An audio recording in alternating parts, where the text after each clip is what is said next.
이 세상에 수십억 명의 사람들이 태어나고 살아가도 크게 세 가지 종류의 사람으로 나눌 수가 있습니다. 그것은 사람은 세 가지의 사람으로 분류할 수 있어요. 다른 사람을 죽이는 사람입니다. 창세기부터 똑같은 형제로 한 배에서 태어났지만 가인은 아벨을 시기하며 질투하며 죽여요. 다른 사람을 죽이고 해치는 사람이 있어요. 다른 사람에게 고통을 주는 사람이 있습니다. 두 번째 사람은 자기만을 위해 살아가는 사람이에요. 아주 이기적이에요. 똑똑해요. 잘났습니다. 그래서 근검절약합니다. 다른 사람의 해를 줄 필요도 없고 다른 사람이 도움받을 필요도 없이 그저 내가 잘 살면 된다고 하지만 이것도 어리석은 사람이에요. 여러분 보세요. 내가 아무리 잘났다고 해도 이 세상에 10명의 사람이 사는 세상이라고 합시다. 나 혼자 먹을 것이 많이 있어요. 그리고 나머지 사람들이 굶고 있습니다. 3일 굶으면 그 사람들은 어떻게 하겠어요? 나를 때려 죽입니다. 그런데 차라리 내가 많은 식량을 가지고 있지요. 그걸 나눠주는 거예요. 야, 가서 너 과일 좀 찾아와봐. 너는 가서 밭 좀 갈아봐봐. 그럼 우리 모두가 다 같이 살게 되는 건데 나만 잘 산다고 잘 사는 거 아니에요. 이웃이 안녕해야 내가 안녕합니다. 믿습니까? 이웃이 편안하지 않으면 편하지 않아요. 이웃이 안녕해야 되는 거예요. 그래서 우리는 더불어 살아가는 동물로 하나님 만들었는데 너무 많은 사람들이, 거의 많은 사람들이 이 두 번째 부류에 속해요. 나만 잘 살면 돼. 우리 가족만 잘 살면 돼. 우리만 편하면 되지. 난 집 한 채야, 두 채야. 그리고 내 연금 300만 원 나오지. 난 살 수 있어. 그래서 뭐 누구 도와줄 것도 없고 상대할 필요도 없고 신경 쓸 필요도 없어. 그냥 우리만 잘 살면 돼. 하지만 결론은 자기도 죽음을 향해 가는 거고 자기도 마지막에는 죽게 돼 있어요. 세 번째 종류의 사람이 뭡니까? 그 사람은 다른 사람을 살리는 인생이에요. 똑같이 살아가는데 어떤 사람은 늘 다른 사람들에게 생명을 주고 나누어 주고 부하게 하고 그들에게 희망과 소망과 도전을 주며 꿈을 심어주고 나눠주는 그런 인생입니다. 우리 인생은 바로 그런 인생을 살아갈 때 바로 그것이 하나님의 뜻을 이루는 거고 하나님 마음에 합당한 인생을 사는 거예요. 우리는 같이 살으라고 돼 있어요. 더불어 살게 돼 있어요. 그러므로 이웃을 안녕하게 할 때, 이웃들이 평안할 때 나 자신 또한 평안해지고 안녕해지는 걸 믿으시기 바랍니다. 창세기 30장에서 요셉이라고 하는 사람이 태어납니다. 야곱의 아들이지요. 다른 사람을 살리는 사람은 사람들이 생각할 때 좋은 조건과 환경과 가진 것이 많기 때문에 다른 사람을 살린다고 생각하지만 그렇지 않아요. 오늘 이 요셉이라고 한 사람은 정말 기구한 사람이에요. 아버지 야곱의 사랑을 받았습니다. 그러나 이복 형제들의 미움 때문에 나중에 죽임을 당할 뻔하다가 간신히 살아서 노예로 팔려갑니다. 형제들 앞에서 살려달라고 눈물을 흘리며 통곡하며 애원했지만 이복 형제들은 잔인하게 동생을, 이복 동생 요셉을 에집트의 상인들에게 팔아서 17살 나이에 조국을 등지고 노예로 기약 없는 삶을 먼 나라, 언어도 다른 나라, 문화도 다른 나라에 가서 살게 되는 인생이 됐어요. 우리가 요셉의 인생을 보게 되면 창세기 오늘 30장부터 마지막 50장까지 보게 되면 요셉은 크게 7번 통곡하며 우는 장면이 나와요. 눈물을 흘릴 수 있다고 하는 건 참으로 아름다운 사람이에요. 다른 사람의 아픔 때문에 내가 마음을 아파한다는 건 참으로 좋은 일이에요. 근데 또 너무 자주 우는 사람이 있어요. 이건 우울증이에요. 치료받아야 돼요. 우리 교인 중에 어떤 사람은 그냥 떳떳하면 눈물을 흘리면서 막 얘기를 해요. 그러면 처음에 나도 그 사람 말이 맞은 줄 알았더니 이 사람은 지난 40년을 내가 30년을 봐왔는데 버릇 못 고쳐요. 내 아내가, 내 남편이, 내 자식이 그런 사람들이 있습니까? 근데 요셉은 7번 운 장면이 나옵니다. 아무쪼록 17살 나이에 노예로 팔려가서 간신히 성실하게 근면하게 살았더니 그 주인집에서 집사의 자리를 맡겨줬죠. 근데 또 잘생긴 게 또 탈이에요. 기미애 같은 여자가 미래 속에서 자꾸 미스터 요셉 하고 자꾸 와서 안마해달라고 그러고 뭐 자꾸 유혹을 하는 거예요. 그래서 그거 거절하고 도망갔더니 사모님께서 남편에게 저놈이 나를 추행하려고 했다고 뒤집어 씌웠어요. 고대 사회에서 보디발 장군의 사모님을 분노하게 하면, 그때 감옥에 가면 정말 인생은 쌍스러운 표현입니다. 종친 겁니다. 소망 없는 겁니다. 오늘 아침에 잠시 월간 시사 잡지에 7호 감방에 들어갔다가 나온 사람의 그 수기가 있어요. 그 수기를 봤더니 오늘날 현대 감방도 추워요. 힘들어요. 어려워요. 21세기 소위 선진국이라고 하는 대한민국의 감방도 춥고 힘들고 어렵습니다. 그런데 고대 사회에서 여러분 배너라고 하는 영화 보셨죠? 감방에만 들어가면, 감옥에만 들어갔다 나오면 다 나환자가 돼요. 한센병에 걸리게 돼요. 그만큼 열악한 시설인 거예요. 근데 그때보다 더 2000년 더 앞선 4000년 전에 감옥에 들어갔다고 하는 거. 소수 민족이 대제국 에집트에 노예로 끌려가서 그곳 장군의 사모님의 분노를 사가지고 감옥에 들어갔으면 정말 이제 언제 죽을지 모르는 비참한 인생인 겁니다. 그런데 이 요셉이 어떻게 그 어려움을 이겨나갔느냐 했을 때 창세기 37장 9절을 보게 되면 이런 말이 있어요. 해와 달과 별들이 자기에게 절하더라는 거예요. 하나님이 주신 말씀이 있는 거예요. 그 당시는 성경이 정경화되어 있는 것도 아니고 하나님이 자기를 계시할 때였기 때문에, 아브라함과 이삭과 야곱 그 3대를 걸쳐서 하나님은 자기를 계시할 때였고 훈련시킬 때였기 때문에 그 당시는 꿈으로 보게 되는 거예요. 여러분 보세요. 지금 21세기에 꿈 얘기하는 거는 믿지 마세요. 아시겠습니까? 떳떳하면 자꾸 꿈 얘기하는데, 저도 꿈 얘기할게 하나 조금 있다가. 근데 그거는 믿거나 말거나예요. 지금은 주님의 말씀 66권이 계시되어 있기 때문에 꿈을 이야기할 필요는 굳이 없어요. 고대 사회에서는 꿈 해석이 최고의 지식인이었었어요. 왜냐하면 하늘과 맞닿은 사람이라고 생각하기 때문에. 그래서 그 왕의 꿈을 해석하면 하루아침에 국무총리도 될 수 있는 거예요. 근데 지금은 꿈 얘기하면 미친 사람인 겁니다. 저도 제 아버지가 돌아가셨을 때 새벽 4시 조금 지났는데 눈 떴는데 아버지 얼굴이 딱 나타나더라고요. 아마 막내 아들이니까 돌아가셨는가 봐요. 조금 있더니 전화벨이 울려요. 이건 꿈이 아니고 아버지를 정말 저는 봤어요. 어젯밤에, 그러니까 오늘 아침이죠. 5시 반에 어떤 분이 나타나서 자기 장례식을 와달라는 거예요. 내가 싫다고 그랬죠. 근데 그냥 계속 애원을 하는 거예요. 근데 이거 믿거나 말거나예요. 우리는 꿈 얘기하는 사람들이 아니라 말씀을 이야기해야 되는 거예요. 믿습니까? 아무쪼록 이 당시에 창세기 37장 9절에서 요셉은 해와 달과 별들이, 그리고 11단의 볕단인들이 자기에 절한다고 하는 그 하나님이 주신 그 꿈 하나 부여잡고 그 시련의 고통의 삶을 이겨나갈 수 있는 힘이 됐던 거예요. 그런데 그때 그 고통이 얼마나 컸던지 오늘 본문 시편 105편 18절에서 뭐라고 나옵니까? 우리 한번 다 같이 한번 시편 105편 18절의 말씀 크게 읽습니다. 시작. 예, 그 발이 착고에 상하며 그 몸이 쇠사슬에 매였으니. 시편 기자가 오늘 시편 105편에서 시편 가운데 105편과 그 몇 개의 편은 역사시라고 합니다. 이스라엘의 역사를, 그리고 이스라엘의 역사 속에서 하나님이 어떻게 도와주셨고 함께 하셨고 전능하신 하나님이 어떻게 우리와 함께 하셨는지를 이야기하는 서술하고 찬양하는 내용이 시편 105편이며 역사시예요. 이것이 서너 편 정도가 시편에 있지요. 창세기 50장 15절에 보면 형제들, 이복 형제들은 악을 행했고, 17절에 보면 부당하게 대우했으며, 20절에 보면 해하려고 했대요. 그러니까 엄청나게 형제들은 요셉에게 잔인하게 되었습니다. 세월이 흘러서 요셉의 고향 조국의 땅에는 큰 기근이 들었죠.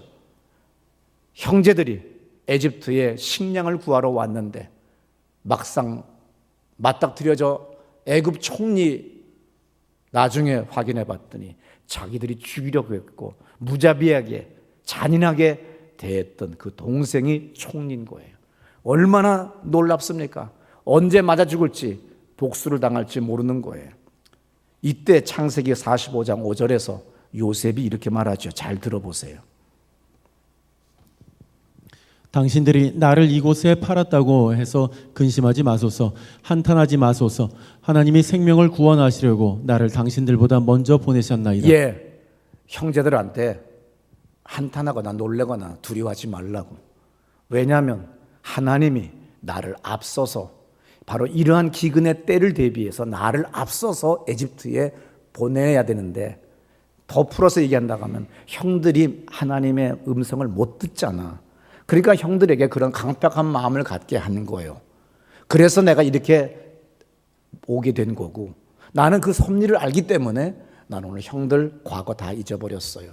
두려워하지 말아요. 그래서 형제들에게 뭐라고 합니까? 가족들 다 데리고 아버지 모시고 전부 다 오라고 하는 그 얘기가 여기 나오는 거예요. 그래서 여기 7절에서도 뭐라고 합니까? 잘 들어보세요. 하나님이 큰 구원으로 당신들의 생명을 보존하고 당신들의 후손을 세상에 두시려고 나를 당신들보다 먼저 보내셨나니.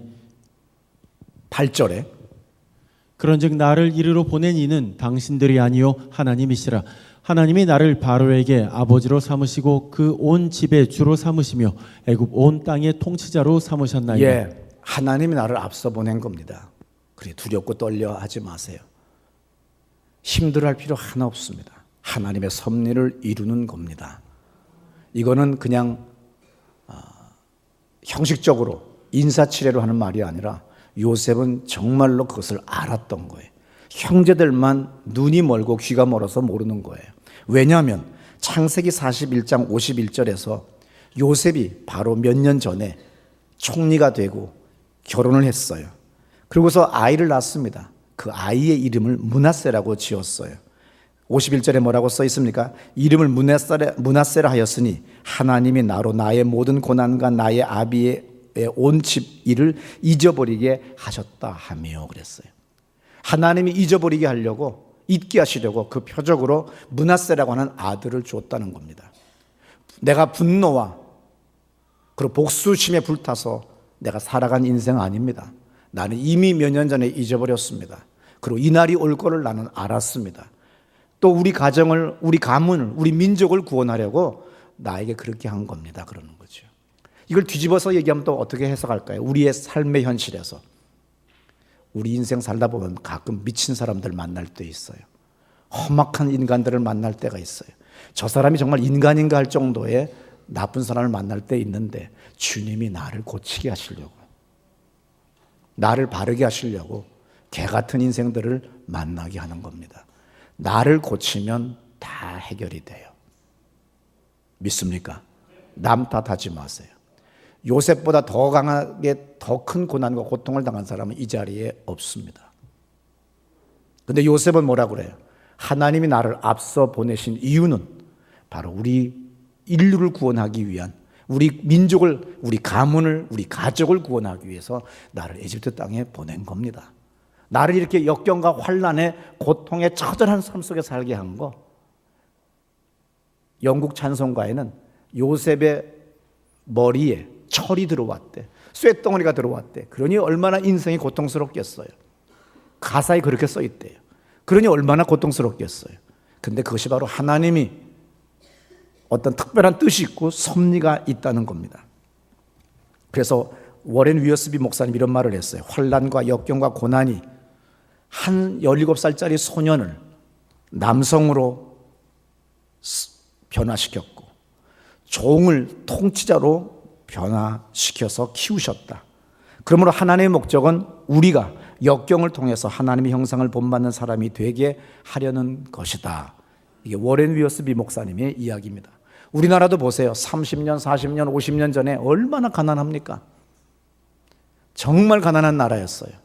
경상도, 전라도, 강원도, 충청도 촌 사람들 더 이상 먹고 살 길이 없기 때문에 다 무작정 서울 오잖아요. 청계천, 마장동, 뚝방길, 중랑천, 뚝방길, 그것도 못 사는 사람은 딸기원. 우리 교회 망우리 고개 넘어 딸기원. 그러나 딸기원을 넘어간 사람은 뚝방까지 왔어요. 중랑천.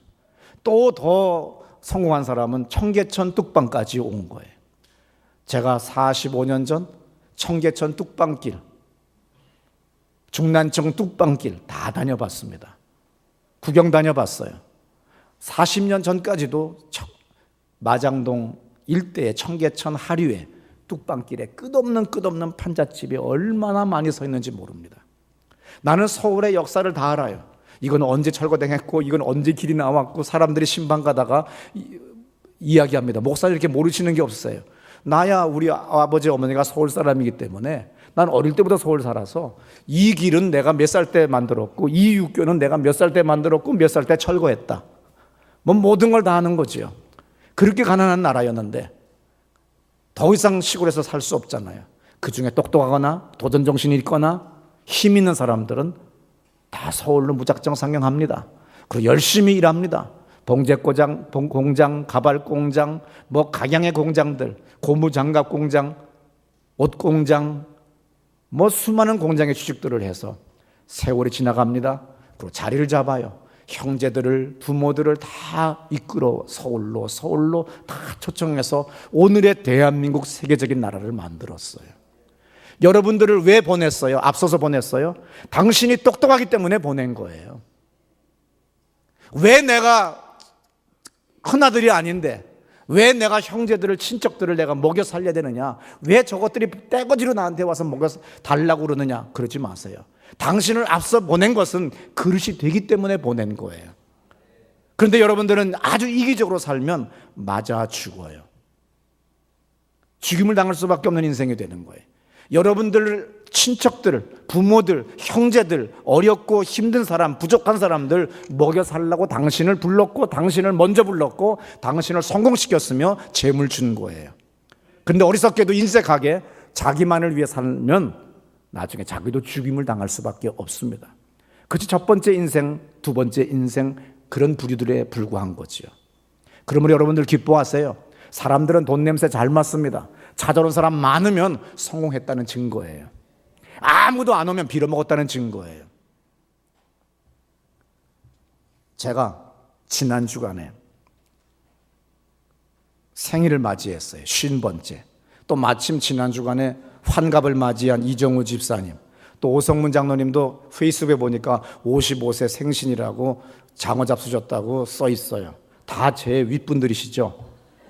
저는 먼 옛날 50살에서 나이를 세지 않기 때문에 생일만 합니다. 아무쪼록 지난 주간에 중국에 우리 교인 사업체가 있는데 새로 개업했다고 그러길래 세월호 사건도 있고 뭐 여러 사건이 있어서 내가 좀 자꾸 미루다가 지난 주간에 갔어요. 산동성 지방에 세계 최대의 골프장이 있대요. 333개인가 37개의 골프홀이 있습니다. 차이나 마스터스나 오거스타 예선전을 치르는 세계적인 골프장이 바로 거기에 있어요. 그래서 제가 뭐 골프 잘 치는 사람도 아니고 그냥 구경 가는 거 좋아하는 사람이니까 그냥 심심풀이로 이제 골프장을 간 거예요. 칠 줄도 모르면서. 그런데 같이 가신 70살 되신 어른 목사님들이, 목사님들도 이제 할아버지가 되시면 신기한 게 많은가 봐요. 저기 불상을 보러 가자는 거예요. 그래서 내가 불상은 이 더워 죽겠는데 무슨 불상을 보러 가느냐. 난 내 생각에는 호텔 앞에 도로에 큰 우리 이 본당 이만한 크기의 불상 관세음보살이라고 하는 불상이 만들어졌길래 그거 보러 가는 줄 알았어요. 그래서 그럼 가실 테면 가세요 했더니 그게 아니고 그 할아버지 목사님들은 저 산 위에 좌불상이 있다는 거예요. 근데 그 입장료가 또 2만 원 꼴이에요, 한 사람당. 근데 그걸 또 거절하면 안 되지 않습니까? 저 축하해 주러 왔는데. 그래서 갑시다. 그래서 이제 저 계단을 어떻게 올라가나. 근데 저는 거기를 올라간 다음에 큰 감동과 회개를 계속 교체하는 마음을 갖게 됐습니다. 나는 이렇게 큰 절을 본 적이 없어요. 통도사, 해인사, 과장법을 동원해가지고 설악산, 신흥사를 다 합쳐도 이 절보다 작아요. 이 좌불상 정상에 있는 그 계단이 얼마나 높은지 말로 표현을 못합니다. 그 좌불상에 올라가서 동서남북을 바라봤더니 300 몇십 개의 골프홀이 보이고 그 사이사이에 도시가 건설되어 있는데 수많은 아파트와 빌라와 주택과 호텔과 여러 가지 시설들이 하나의 도시가 세워져 있는 거예요. 이 절은 누가 만들었나? 그래서 그 좌불상 앞에 영어로 써 있는 걸 가만히 보니까 옛날에 조그만 암자에 불과했는데 거기에 송시성을 가진 1m 56cm밖에 안 된 두부장사하던 보잘것없는 남자입니다.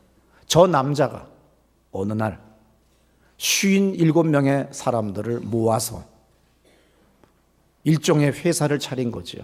그리고 그 회사가 거듭 발전해서 최대의 알루미늄 회사가 됩니다. 세계 최대의 회사가 되는 거죠.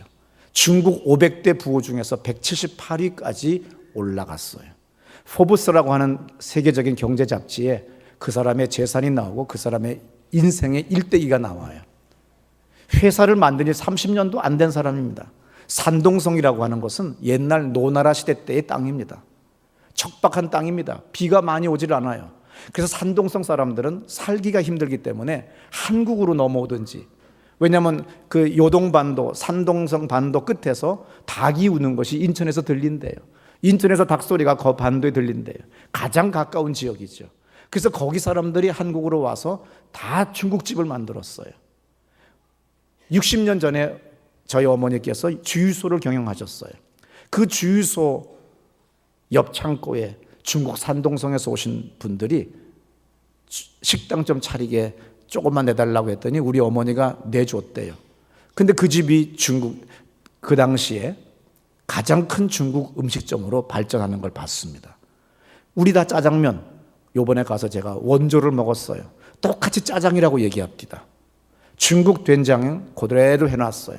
맛만 한국에 와서 삼겹살 비계가 들어가고 양파가 들어갔을 뿐이지 그 원조 짜장을 거기서 이제 먹게 돼 봤어요.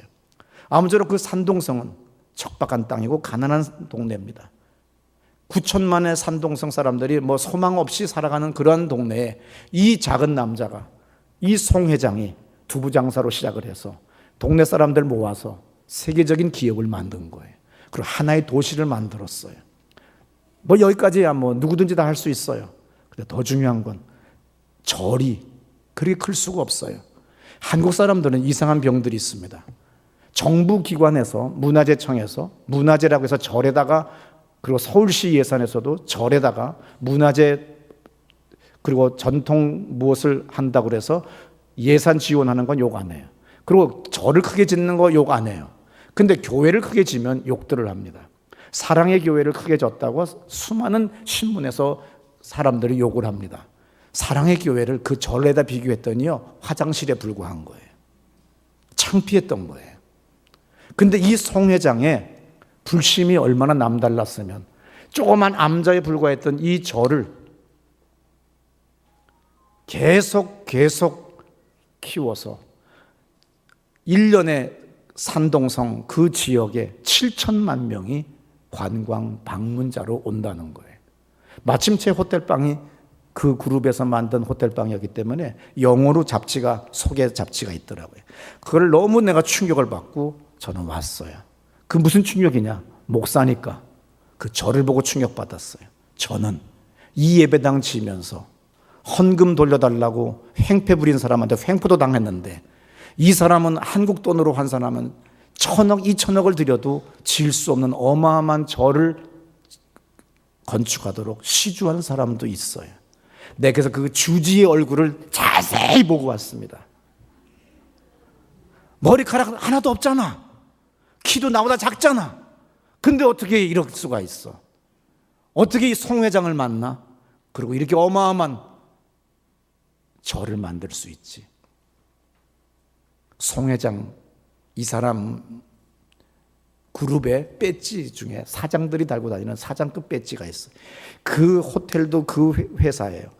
항공기 회사도, 알루미늄 회사도, 생수 회사도, 뭐 골프장도, 회사가 70개라고 하죠 아마. 그러니까는 모든 사람들이, 그 안에 대학교가 있는데 3만 명, 4만 명이에요. 그럼 초중고등학교는 수십 개입니다. 그 사람 송 회장을 절대적으로 추앙을 하고 존경을 해요. 이 1m 56cm인 이 사람 때문에 그 지역에 난시안 지역의 촌사람들이 다 직업들을 갖게 됐어요. 다 잘 살게 됐어요. 다 편안하게 먹고 살게 됐어요. 골프도 치게 된 거지요. 그 호텔의 사장이 제가 생일을 맞이했다고 후진타오 주석이 4번 와서 밥 먹었다고 하는 그 방에서 차려줬습니다. 그래서 잘 먹고 그 다음에 가만히 제가 다시 한번 그 지역을 목사로서 깊이 묵상하며 쳐다보면서 다녔어요. 이 사람이 어떤 사람이에요? 덕 있는 사람이죠. 송 회장이. 내 마을을 살려야 되겠다. 내 마을 사람들을 잘 살게 해야 되겠다. 소득을 증대시켜야 되겠다. 계속해서 자기 고향 사람들을 전부 다 취업을 시키는 거예요. 그러니 모든 사람이 존중하고 존경하는 거예요. 사장급 배지 하나 날려 달아주더라고요. 그거 달고 다니면서 중국말만 안 하고 한국말만 안 하면 높은 사람인 줄 알고 대접 잘할 거고 강도도 안 덤벼든대. 그만큼 존경을 받는 사업가가 됐다는 거예요. 여러분 이 땅에 살아가면서 주님이 어떤 권력과 부귀와 물질과 건강을 주셨으면 이웃을 위해 사셔야 됩니다. 나눠야 됩니다.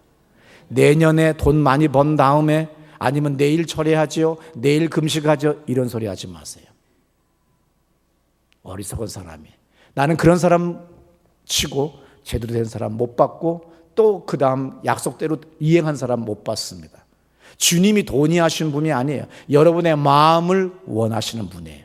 그의 얼굴을 구하라고 계속 구약 성경에서 많은 예언자들이 얘기합니다. 그분이 돈 필요한 분 아니에요. 돈 필요한 건 돈 없는 무능한 목사들이나 중들이나 신부들이 필요한 거지 하나님이 돈 필요한 거 아니에요. 여러분의 마음을 보시는 거예요. 여러분이 있는 가운데 단돈 오늘 10,000원이 더 중요한 거지 10년 뒤에 내가 100억을 드리겠습니다. 그런 헛소리 하지 마세요. 아내에게 애인에게 그런 소리 들리거든 헤어지세요. 당장에. 소망 없는 남자 여자들입니다. 왜 아멘들 안 하시는지 몰라요. 지금 500원 가지고 수입 마른 오징어 다리 하나 사준 것이 진짜 사랑이지 뭐 10년 뒤에 잘해주겠다 다 거짓말입니다. 아주 인색한 놈이에요. 나쁜 놈이에요. 독한 놈이에요. 어떤 사람이 그럽디다. 목사님 제가 이번에 돈 벌면 이재국 집사님이 그런 거예요. 제가 요양원을 만들고 노인 휴게소를 만들고 그런 다음에 예배당을 만들고 막 얘기합니다. 옆에서 어떤 사람이 그래요. 교회를 건설해야지, 건축해야지, 교육관을 만들어야지. 그래서 너 참 잘했다 그랬어요. 교회가 먼저예요. 나는 그 중국 산동성의 그 송 회장님은 그 불심, 부처님이 뭐 그렇게 축복을 줬다는 건 아니죠. 하나님이 복을 주시는 분이에요. 근데 뭐예요? 다른 사람을 살리려고 하는 그 마음, 자기의 신앙의 대상인 그 우상을 향하여 정성을 다하는 그 모습이 기독교인보다 낫더라는 얘기죠. 주여 나에게도 송 회장 같은 사람 만나게 해 주십시오. 주님 저런 사람들 우리 교회에서 많이 나타나게 하시고 우리 교회 사업가들에서 우리 교회 청년들이 그러한 일을 하게 해 주십시오. 하나님이 복을 주시려면 어느 재벌이나 우리가 포브스 잡지 같은 데나 경제 잡지를 저는 지난 40년간을 읽어왔어요. 수많은 성공한 사람, 실패한 사람들의 이야기를 나는 다 알고 있습니다. 거기에 보게 되면 사람을 복 줄 때 재물의 복이든 어떤 거든 12년, 15년, 20년 안에 다 보는 거지 100년에 걸쳐서 보는 것 아니에요. 근데 그 씀씀이나 그 마음이 벌써 인류를, 이웃을, 가족을, 친척을 그리고 나의 신을 향하여 하는 그 마음이 다르더라는 거예요. 여러분 너무 똑똑해서 너무 야가 빠져서 잔계산하는 겁니다. 하나님이 뭐 설마 이렇게 무슨 큰 복 오겠어? 그래서 자기가 하나님을 박스 안에 가둬버린 거예요. 하나님을 가두지 마세요. 하나님은 전능하십니다. 믿습니까? 오늘 우리가 믿는 하나님이 누구예요? 창세기 1장 1절에 뭐라고 써 있어요? 우리 한번 다 같이 외쳐 읽습니다. 시작. 우주 만물 삼라 만상을 누가 만들었다고요? 하나님이 만들었어요. 그분이 인생의 생사 화복을 주관하시는 분이십니다. 이분을 우리는 하나님이라고 고백하는 사람들이에요. 이분이 뭐라고 그래요? 창세기 17장 1절에서 보면 아브라함의 99세 때에 여호와께서 아브라함에게 나타나서 그에게 이르시되 나는 전능한 하나님이라. 모든 것을 다 할 수 있는 하나님이라는 거죠. Mighty God이라는 거예요. 이분을 경험하니까 뭐라고 그래요? Awesome God이라고 그러는 거죠. 계시록 1장 8에서 뭐라고 그래요? 주 하나님이 가라사대 나는 알파와 오메가다. 이제도 있었고 전에도 있었고 장차 올 자요 전능한 자라 하더라. 알파와 오메가가 뭐예요? 알파벳으로 치면 뭡니까? A와 Z가 된다는 거예요. 처음이자 끝이라는 거예요. 이분이 나의 하나님이에요. 나의 아버지예요. 예수 그리스도로 말미암아 내가 아버지라고 부를 수 있는 그러한 축복과 은총을 받았습니다. 역사 속에 보게 되면 항상 하나님은 다른 이보다 뛰어난 사람을 전인 미답의 길로 앞서서 보내시는 거예요. 여러분의 인생의 환난과 역경에 처졌거든 감사하세요. 주님이 여러분의 영혼육을 다듬으시려는 거예요. 하나님이 원하는 건 깨끗한 그릇입니다. 키가 크냐 작으냐, 눈이 크냐 작으냐, 몸무게가 많으냐 작으냐 그거 중요하지 않아요. 얼마나 깨끗하냐는 거예요. 얼마나 두만 품지 말아라, 한 마음 가져라고 주님 말씀하세요. 로마서 8장 28절에 우리가 알거니와 하나님을 사랑하는 자 곧 그 뜻대로 부르심을 입은 자들에게는 모든 것이 합력하여 선을 이루느니라. 모든 것이 합력하여 선을 이루는 거예요.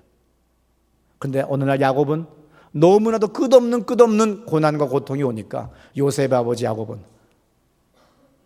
한탄을 합니다. 하나님이 안 계신 것 같다고. 그러나 요셉 아들 요셉은 그 험악한 인생을 살면서도 뭐라고 그래요? 끝까지 주님이 젊은 어렸을 때 보여준 그 꿈을 부여잡고 나갔던 겁니다. 그러면 여러분들은 하나님을 제한하지 마세요. 하나님을 제한하는 것은 다른 데 있지 않아요. 내 언행심사에 있습니다. 어떤 사람은 이상하게 부정적인 말이 그의 공식적인 언어가 되는 사람이 있어요. 내가 그냥 먹고 살 게 없어서 그냥 할 수 없이 하는 거지. 아유 지겨운 것들 왜 손님들이 이렇게 많이 오는지도 몰라. 아우 피곤해 죽겠어. 안 왔으면 좋겠어. 망합니다. 항상 감사하며 기뻐하세요. 택시 기사를 하더라도 내가 늘 얘기하잖아요. 나 수타국수는 먹고 싶은 마음이 없어요. 이렇게 수타국수를 만드는 그 사람들 보니까 우통 벗고 땀을 얼마나 흘려요. 그 국수가락 만들자고 계속 팍팍 넣고 저것도 땀 다 튀어. 그 사람 그게 아주 맛이 짠짠하잖아요. 당신 왜 수타국수 만들었더니 이거 할 게 없어가지고 그러는 거지. 이러면 그냥 팍팍 치면서 침 튀기며 땀 튀기며 하는 사람도 있고, 당신은 이 수타국수를 어떻게 만들게 됐습니까? 저는 이 수타국수, 이 비법 여러분 모르시죠? 이 1mm까지 저는 만들어요. 그리고 마지막 1mm 속에 발효가 돼서 구멍을 뚫게 만들었어요. 나는 이걸로 여러분들에게 생명을 주고 나는 이것으로 자부심을 갖습니다. 어제 신문에 나온 기사 중에 하나 읽었어요. 국수를 1mm 굵기로 만들었는데 그것을 발효를 시켜버리면 거기에 구멍들이 다 뚫려요. 어떻게 1mm 국수 줄기에서 구멍이 나오겠어요? 그걸로 국수를 만드는 거예요. 당신은 왜 택시 운전합니까? 빌어먹어서 했죠. 부도 나가지고. 너무 인생. 그러면 안 되는 거예요. 택시기사를 똑같이 택시를 여러 번 타보면 매일 대통령서부터 온 세상 욕하는 택시기사였어요. 그거 타면 안 됩니다. 빨리 내리시는 게 나아요. 더블로 돈 주고 내리세요. 그런데 어떤 사람은 자부심 가지고 나가는 사람이 있습니다. 항상 사람은 소망에 그리고 긍정적인 이야기를 해야 돼요. 믿음의 신앙의 고백을 해야 되는 걸 믿으시기 바랍니다. 하나님은, 하나님의 축복은 저 멀리, 은하수 멀리 거기에 계신 거 아니에요. 하나님의 축복은 바로 내 이웃에, 그리고 우리가 관통하고 있어요. 근데 내 손에 안 잡힐 뿐이에요. 왜? 내 안에 육체의 일이 현저하게 뚜렷하게 나타나기 때문에. 내 안에 분노, 다툼, 원망, 불평, 술 취함, 방탕, 배역함, 부모를 거역함, 이것들이 로마서 1장 29절부터 나오는 말씀들입니다. 불의, 추악, 탐욕, 악의가 가득하고 시기하고 살인하고 분쟁하고 사기가 악독이 가득하고 수군수군하고 비방하고, 교인들도요 보면 꼭 두 가지 부류가 있어요. 꼭 교회를 해치는 사람끼리 만나서 모여서 돌아다니는 사람들이 있어요. 또 어떤 사람은 같이 모여서 기도하는 사람들이 있어요. 똑같은 교회, 똑같은 목사의 설교를 듣고 빌어먹는 가문, 빌어먹는 인생이 있고 도둑하는 인생이 있고 또 헌신하고 축복받는 인생이 있어요. 이것들이 우리의 축복을 가로막는 거예요. 어떤 사람이 나를 막은 거 아니에요. 여러분의 사업이 부도났어요. 기도가 부도난 거고 당신의 마음이 언어가 부도난 거예요. 언행심사를 바꾸면 주님의 축복은 저절로 옵니다. 우상을 섬겨도 수많은 사람을 먹여 살릴 수 있는 사람이 되는 거예요. 31절에 우매한 자요, 배약하는 자요, 무정한 자요, 무자비한 자라 그랬어요. 하는 것마다 더럽고 추한 말을 합니다. 계속 원망불평하는 거예요. 그러니 인생이 언제나 고통 속에 사는 겁니다. 그러면 이것들을 버리면 하나님의 축복이 저절로 나에게 쌓여옵니다. 그리고 많은 사람에게 나눠줄 수 있는 사람이 되는 걸 믿으시기 바랍니다.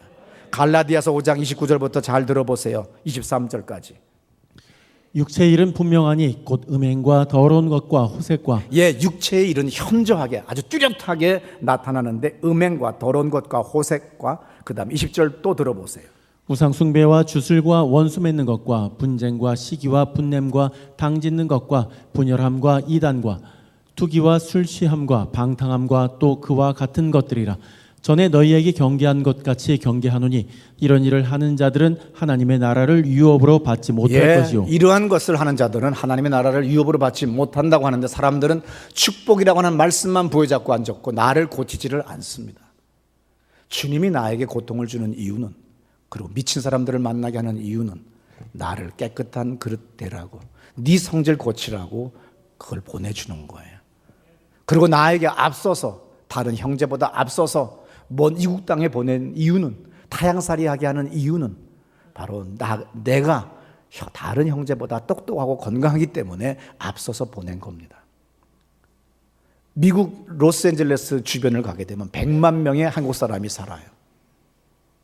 김방앗간서부터 시작해서 점쟁이집까지 없는 게 없습니다. 이발소 면도하는 사람까지 다 한국에서 다 왔어요. 저는 한국 교포인 척 안 하려고 면바지에 티셔츠 딱 입고 이발소에 딱 갔어요. 그래서 면도해 준다길래 딱 누웠지요. 그랬더니 종업원이 그래요. 한국에서 오셨죠? 그래. 아니 내가 면바지에 티셔츠 입었는데 무슨 한국에서 와? 그래서 놀래가지고 어떻게 하셨어요? 했더니 속내 입으셨네요. 양말 바지 밑으로 속내가 나온 거죠. 누가 캘리포니아 사는데 속내 입습니까? 저나 입죠. 속내를 언제까지 입는가 연구해 봤더니 50대는 5월에 벗고 60대는 6월에 벗고 70대는 7월에 벗고 80대는 8월에 벗다가 그냥 그대로 입어. 90대는 그냥 계속 입어. 저 지난달에 5월 달을 맞이해서 속내 벗었다가 한 달 내내 감기 걸렸지 않습니까? 그건 남의 얘기 아닙니다, 여러분들. 가소롭게 웃지 마세요. 저도 이렇게 나이 드는 걸 몰랐습니다. 감기가 한 달씩 가는 거 정말 몰랐어요. 오늘 중요한 건 신앙은 무엇으로 표출되는가? 제가 터키 아니면 유럽, 남미, 아프리카, 어떤 목사님이 그래요. 안 가본 나라가 어디요? 그렇게 묻더라고요. 그래서 제가 남극과 북극만 안 갔습니다. 5대양 6대주 다 가봤어요. 뭐가 대단합니까? 각각의 종교들을 가지고 있는데 그들의 신전을 최고의 정성을 다해서 건축합니다. 그들의 신앙을 어떻게 알 수 있느냐? 그 성전을, 신전을 보면 알 수 있는 거예요. 어떤 교인 중에서 아주 고약한 교인이 있어요. 제가 아주 싫어하는 못마땅한 교인이 있어요. 목사가 못마땅한 교인이 있으면 참 안 되겠는데 정말 그 사람은 내가 못마땅해요. 뭐라고 그러냐면 그래요. 다른 교회 갔더니 커피숍이 있어요. 다른 교회 갔더니 교회가 얼마나 멋있는지 몰라요. 내가 한마디 했죠. 네 남편한테 10억 헌금하라고 해봐라. 나도 그렇게 질 수 있다. 네가 헌금해봐라. 나 그 교회, 큰 교회 다니지. 그 사람들은 그만한 신앙을 가지고 그 성전을 지은 거다.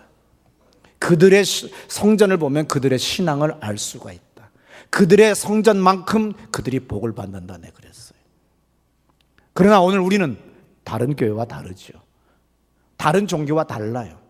우상을 믿는 사람과 달라요. 사도 바울이 혁명적인 이야기를 했죠.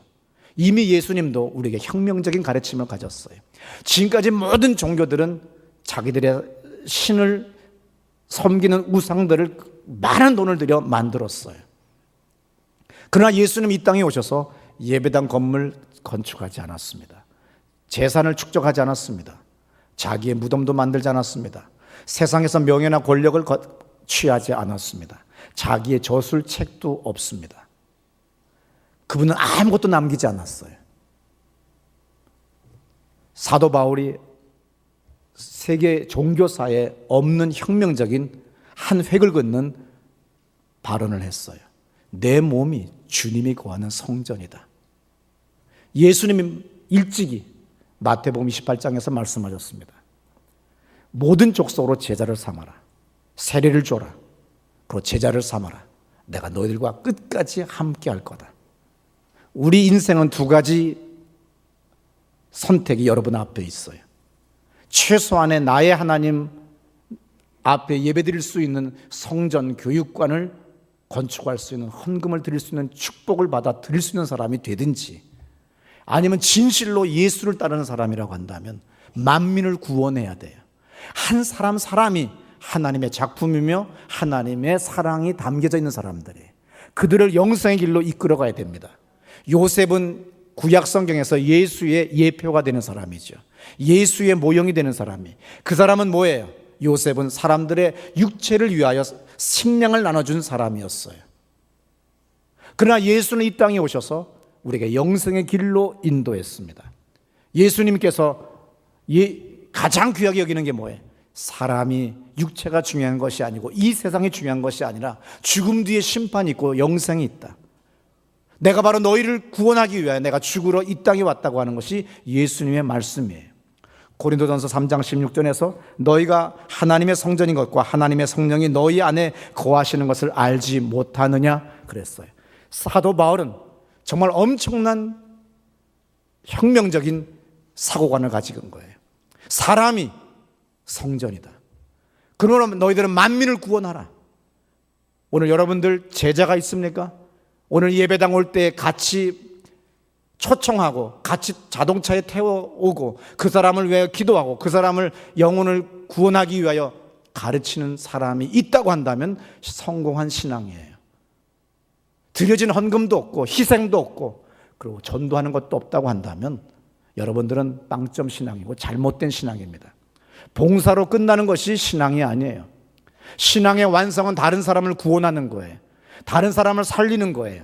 그 위에 더 나아가서 다른 사람을 영원히 살게 하는 거예요. 영생 복락을 누리게 하는 겁니다. 이것이 진정한 신앙인 거예요. 이 세상의 건물을 아무리 잘 져봐야 그것은 100년, 200년 지나가면, 그리고 마지막 베드로서에 뭐라고 써 있어요? 다 불타 없어진다고 되어 있습니다. 오직 우리가 영원히 남는 건 뭐예요? 예수님은 성전을 어떠한 조각품도 작품도 남기지 않았어요. 오늘 타락한 목사들은 박사학위 가운을 입고 설교합니다. 자기의 학력을 자랑합니다. 자기 교회 먹을 컵 잔에다가 자기 사진 크게 갖다 붙여놓고 집집마다 나눠줍니다. 미친 듯 하는 거예요. 나는 굳게 결심했어요. 내가 담임 목사 되면 달력에다 내 얼굴 안 집어넣는다. 차라리 원빈이나 현빈을 집어넣지. 남자용은 김태희를 집어넣고 여자용은 남자 탤런트를 집어넣는 게 낫지. 머그컵에다가 전지현을 집어넣으면 잘 두지요. 그런데 담임 목사 얼굴 집어넣는 걸 나 많이 봤어요. 어떻습니까? 할머니들이 급하면 손자 오줌 눌 때 다 거기다가 오줌. 내 그때 굳게 결심했어요. 나는 이 다음에 목사가 되면, 담임 목사가 되면 저런 이상한 짓 하지 않으리라. 내 박사학위 가운을 입고 내가 서 있지 않으리라. 그리고 예배당 건물에 집착하지 않으리라. 했지만 여러분은 건물에 어느 정도 투자할 수는 있어야 되는 거예요. 그것이 여러분의 신앙인 거예요. 근데 더 나아가 영혼을 구원할 때 우리가 진정한 성전을 건축한 사람입니다. 온 세상이 주님의 성전인 거예요. 여러분 한 사람 한 사람이 주님이 거하는 성전인 거예요. 주님이 거하는 사람들이 온 세상 살아갈 때 아름다운 세상이 되는 거예요. 정말 뷰티풀 라이프가 되는 거예요. 믿습니까? 주여 내가 만민을 구원하는 사람이 되게 해주세요. 만민을 치료하는 사람이 되게 하세요. 주의 성전을 건축하는 사람이 되게 해주세요. 주여 다른 사람을 살리는 사람이 되게 해주세요. 내 남편이, 내 자식이, 내 인생이 다른 사람을 살리는 사람, 가장 많은 세금을 내는 사람, 가장 많은 기부를 하는 사람, 가장 많은 헌금을 하는 사람, 가장 많은 고용을 창출하는 사람이 되게 해 주시옵소서. 나를 사용하여 주시옵소서. 우리 다 자리에서 일어나셔서 두 손 들고 다 같이 기도합니다.